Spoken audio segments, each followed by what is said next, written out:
Videoda reklama yo'qligi uchun like bosishni unutmang. Sport bu kuchli insonlarga nafaqat jisman, balki ruhan to'g'ri keluvchi moyillik.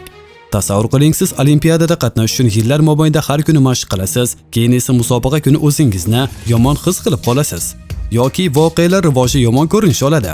Sportchilar eng zo'rlariga ham g'alaba kafolatlanmaganiga tayyor bo'lishlari kerak. O'yinda esa umuman kutilmagan hodisalar ro'y berishi mumkin. Buni yaxshiroq tushunishingiz uchun bugun biz sizlarga so'nggi yillarda eng hayron qolarli musobaqalar haqida gapirib beramiz. Demak, assalomu alaykum. Mo'jizaviy dunyo e'tiboringiz markazda.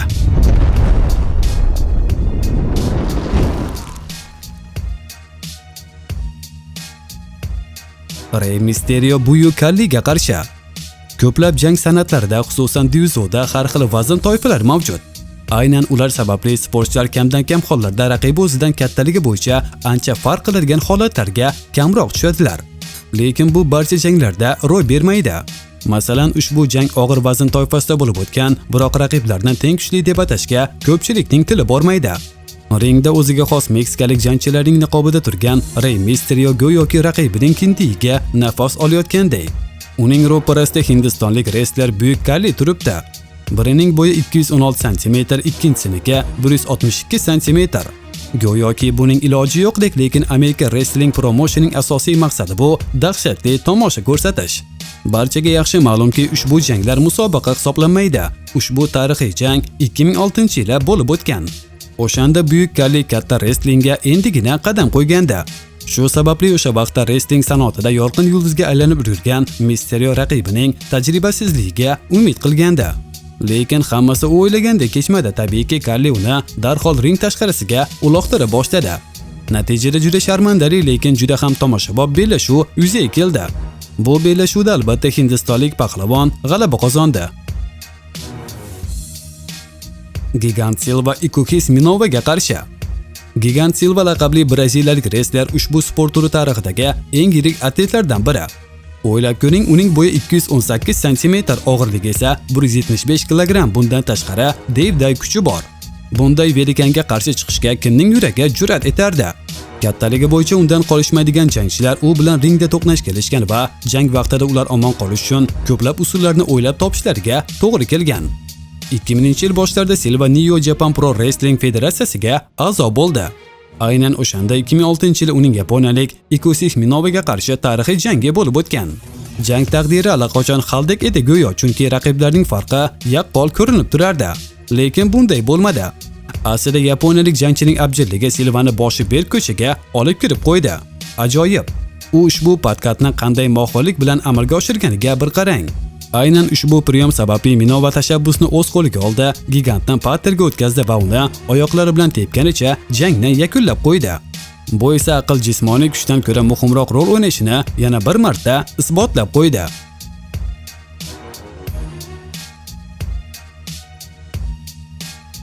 Islandiya Angliyaga qarshi. Futbol ixlosmandlari xalqaro musobaqalarda ko'proq qaysi terma jamoalarga muxlislik qiladilar? Ispaniya, Portugaliya, Argentina, Germaniyaga bo'lsa kerak, lekin Islandiyaga emas. Chunki bu terma jamoa ushbu sport turi bilan umuman mos kelmaydilar. Ushbu jamoaning Yevropa chempionatlaridagi debyuti 2016-yilda bo'lib o'tgan va umuman kutilmagan holda yakun topgan. Skandinaviya termasi chorak finalgacha yetib borishning uddasidan chiqqan va musobaqa mezboni Fransiya terma jamoasiga imkoniyatni boy bergan. O'shanda islandiyaliklar uchun eng hayajonli onlar 1/8 finalda Angliya terma jamoasiga qarshi kechgan bahsda bo'lgan bo'lsa kerak. Albatta hech kim yangilarni Wayne Rooney boshchiligidagi jamoa ustidan g'alaba qozonadi deb o'ylamagandi. Biroq u bir marta o'zini ko'rsata oldi. Bu ham bo'lsa, birinchi taymning boshida raqiblar darvozasiga penaltidan gol kiritgani bo'ldi. Islandiyaliklar tezda hisobni tenglashtirishdi, keyin esa oldinga chiqib olishdi. Ikkinchi taymda esa to'laligicha o'z ustunligini ushlab qolishga erishdi. Yakunda angliyaliklar mag'lubiyatga uchradilar. Islandiya terma jamoasi esa butun dunyo bo'ylab millionlab yangi muxlislarga ega bo'ldi. Argentina Yamaykaga qarshi. 1998-yil Yamayka terma jamoasi jahon chempionatida debyut qilgan bir nechta terma jamoalarning biri bo'ldi. Afsuski, yangilarga tushgan guruh bo'yicha umuman omad kulib boqmadi. Birinchi o'yinda ular dahshatli Xorvatiya terma jamoasiga to'g'ri keldilar. Ikkinchi o'yinda esa shafqatsiz Argentina terma jamoasiga. Bahs 5-0 hisobida Lotin Amerikasi charm top ustalari foydasiga hal bo'ldi. Argentina terma jamoasi yulduzi Gabriel Batistuta ushbu bahsda ikkinchi taymning 11 daqiqasi ichida o'z hisobiga hat-trik qayd etib qo'yishni uddasidan chiqqan. Uning jamoadoshi Ariel Ortega ham o'z hisobiga 2 ta gol yozdirib qo'ydi va ular butun o'yin mobaynida dahshatli hujumlarni amalga oshirdilar. An'ana bo'yicha bu shunchaki oddiy o'yinga o'xshab tuyulgandi, lekin negadir olamshumul ko'rinish oldi. Azaldan futboldan ko'ra kriketni xush ko'ruvchi yamaykaliklar o'zining rang-barang formasi va tirishqoqligi bilan butun dunyo futbol muxlislari ko'nglidan joy egalladilar. Lekin afsuski shundan so'ng ular jahon chempionatlarida qayta ko'rinmadi. SSSR AQShga qarshi 1980-yilning 21-fevralda Lake Placidda o'tkazilgan qishki olimpiadadagi ushbu xokkey bahsini muzdagi mo'jiza deb ataydilar. Bu o'sha vaqtdagi tarixiy qarama-qarshilikning kutilmagan ko'rinish olgani bilan bog'liq. O'sha bahsda amaldagi ham jahon chempioni ham olimpiada chempioni bo'lgan SSSR terma jamoasi kutilmaganda amerikaliklarga imkoniyatni boy berib qo'ygan. Shunchaki amerikaliklarga emas, uning terma jamoasi oddiygina talabalar jamoasida o'ynaydigan o'yinchilardan tashkil topgan edi. Sovet xokkeychilarining ustidan qozonilgan g'alaba ularga finalga chiqishga imkon berdi va finalda ular Finlandiya ustidan g'alaba qozonib, oltin medalni qo'lga kiritdilar. Ushbu olimpiadada AQSh terma jamoasi biror bir medal olishiga ham hech kim ishonmagan edi.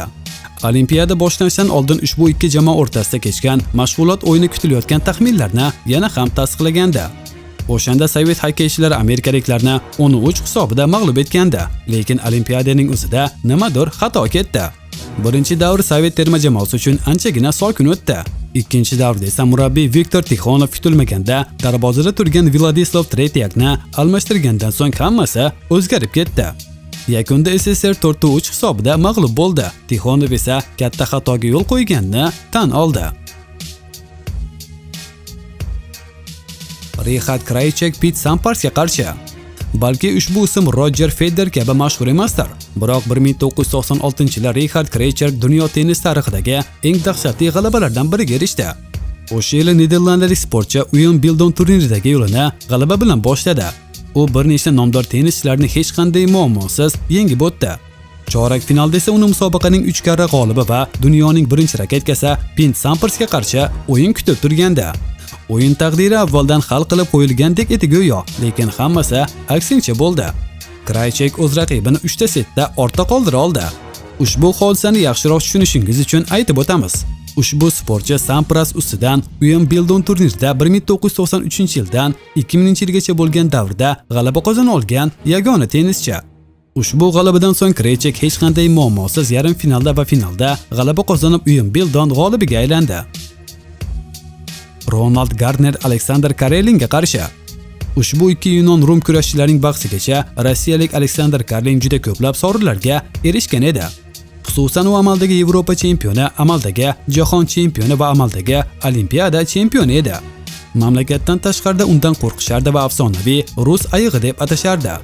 2000-yil Sidney olimpiadasi finalida u amerikalik Ronald Gardner bilan to'qnash keldi. Rolandning so'zlariga ko'ra, u ushbu uchrashuvdan juda ham qo'rqqan. Birinchi davrda hisob ochilmadi va o'sha vaqtdagi qoidalar bo'yicha kurashchilarni ikki tomonlama kressimon ushlashga qo'yishardi. Barchani hayron qoldirgan holda Karelin birinchi bo'lib qo'llarini yoydi, bu esa qoidani buzish hisoblanardi. Natijada Gardner g'alaba barini qo'lga kiritdi va olimpiada chempioniga aylandi. Karelinga esa kumush nasib qildi va shundan so'ng u professional faoliyatini yakunladi. Ushbu epizod haligacha olimpiada kurashchilari tarixida eng bahsli holat bo'lib keladi, lekin amerikaliklar uchun bu o'z vaqtida haqiqiy milliy g'alabaga aylandi. Mike Tyson James Douglasga qarshi. Navbatdagi hikoyani ko'pchilik Amerika sportida haqiqiy kutilmagan g'alaba deb hisoblaydi. Jahon boksida endi porlagan yulduz Mike Tyson va uning raqibi James Douglas o'rtasidagi jang 1990-yilning 11-fevralda bo'lib o'tgan va tarixiy nokaut bilan yakun topgan. Jang 12 raund davom etishi kerak edi, lekin u tugagunga qadar Tyson ringdan bazol ko'tarilardi. Bu o'zini barcha raqiblarini nokautga yuborgan bokschining professional faoliyatidagi ilk mag'lubiyati edi. Olimdan bu qadar sharmandaligicha qulash nima bilan bog'liq edi? Gap shundaki, janggacha Tyson hayotidagi eng og'ir davrlardan birini o'tkazgan edi. U murabbiyni almashtirgan edi, bu esa uning texnikasiga katta ta'sir o'tkazgan. Bundan tashqari o'zining birinchi xotini bilan ajrashgan edi. Bularning hammasi temir mayk mashg'ulotlarga unchalik ham yaxshi e'tibor qaratmaganiga sabab bo'ldi. Douglas bilan jangdan oldin u raqibining bitta ham jangini tomosha qilmagan edi. Uning baxtiga oradan bir necha yil o'tib afsonaviy bokschi o'z formasini tiklab oldi va ushbu sport turidagi qirol degan haqli nomini qaytarib oldi. Kipchoge Kenan Naftali Kimuga qarshi 1968-yili Meksikada o'tkazilgan Olimpiada o'yinlarida bir ajoyib hodisa ro'y berdi. O'shanda 10,000 metrga yugurish bo'yicha ikkita keniyalik yetakchi bor edi. Kipchoge Kenan va Naftali Timu. Ulardan biri orziqib kutilgan g'alabaga deyarli erishgan edi, ammo surunkali o't pufagi muammosi tufayli shundoqqina yugurish vaqtida qushini yo'qotdi. Natijada oltin medalni uning vatandoshi Naftali Timu qo'lga kiritdi. Oradan 2 kun o'tib yana bir yugurish o'tkazildi, bu safar 5000 metrga. Vrachlarning ushbu yugurish uning uchun oxirgisi bo'lishi mumkin deb bergan ko'rsatmalariga qaramay Kipchoge baribir stadionga chiqdi va oltin medal sohibiga 0.2 soniyaga imkoniyatni boy berdi. Lekin shu bilan hikoya yakuniga yetmadi. Boshqa yugurishlardan ko'rsatgan natijasiga ko'ra keniyalik sportchini 1,5 kilometrga yugurishga ham qo'yishdi. Avvaliga sog'lig'ini tavakkal qilishni xohlamay bundan bosh tortmoqchi edi. Biroq musobaqaga 2 soat qolganda karavotdan sakrab turib stadionga otlandi. Yo'lda avtobus tiqinga to'g'ri kelib qoldi, lekin bu ham atletni to'xtatib qola olmadi. Stadiongacha bo'lgan 3 kilometr masofani yugurib o'tishga qaror qildi. Musobaqada esa u 2-o'rindan 20 metrga o'tib ketdi, rekordni yangiladi va o'zi munosib bo'lgan oltin medalni qo'lga kiritdi.